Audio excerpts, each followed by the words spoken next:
Here's a walk around and cold start video of the Bronco. It has this keyless entry. I don't really use it, but it unlocks the passenger side. The driver's side works intermittently, so I usually don't use it and just manually unlock the driver's side.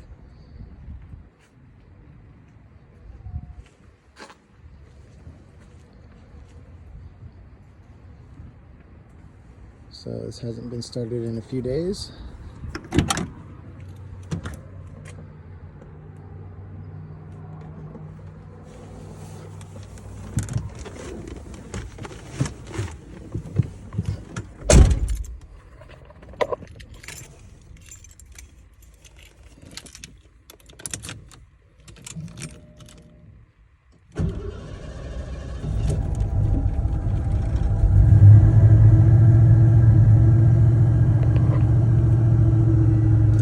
Probably been sitting for about a week.